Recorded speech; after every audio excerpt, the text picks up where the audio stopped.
I'm sorry. I don't want to be an emperor. That's not my business.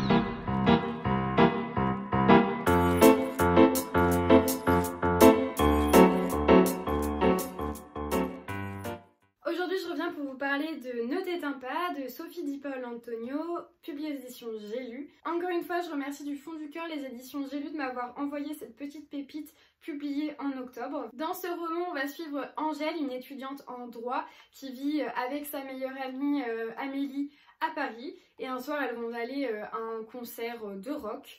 Et elles vont être victimes d'un drame. Ce drame, on sans doute, il fait écho à l'attentat du 13 novembre au Bataclan. Et très vite, alors qu'Angèle pense vivre ses derniers moments, elle va rencontrer Rémi, avec lequel elle va passer de longues heures d'angoisse prise au piège.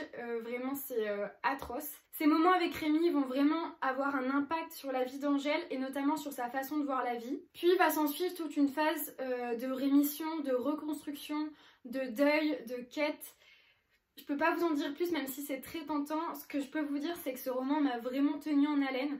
C'est un roman que l'autrice a écrit pour se soulager de son traumatisme à elle. Je pense que c'est super important parce que ces événements, on les a tous vécus et ils nous ont tous choqués de loin, de près, à différentes intensités, de différentes façons. Et pour l'autrice, ce roman, ça a été son moyen, elle, de se soigner, de guérir. Au tout début de ma lecture, j'avoue que j'ai été un peu perturbée. J'avais l'impression que l'autrice presque volait l'histoire de quelqu'un ou se mettait à la place de quelqu'un qu'elle n'avait pas été.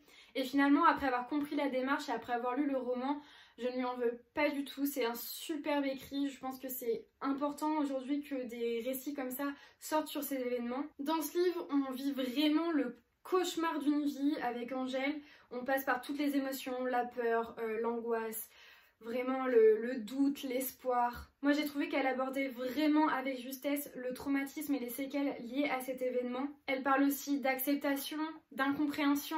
Vraiment j'ai été tenue en haleine jusqu'au bout. J'avais terriblement envie de connaître cette fin qui m'a toute retournée parce que je ne m'attendais absolument pas à ça.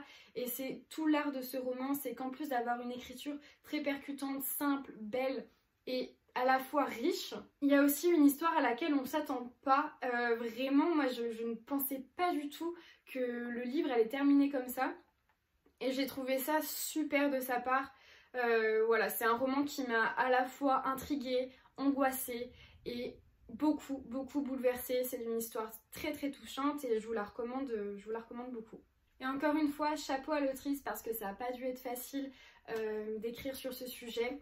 Et juste un petit commentaire, je voulais juste dire que j'adore la couverture, je sais pas ce que vous en pensez vous, mais moi je la trouve vraiment trop belle, trop mignonne. Si vous l'avez déjà lu ou vous comptez le lire, n'hésitez pas à me le dire et en attendant, je vous dis à la semaine prochaine.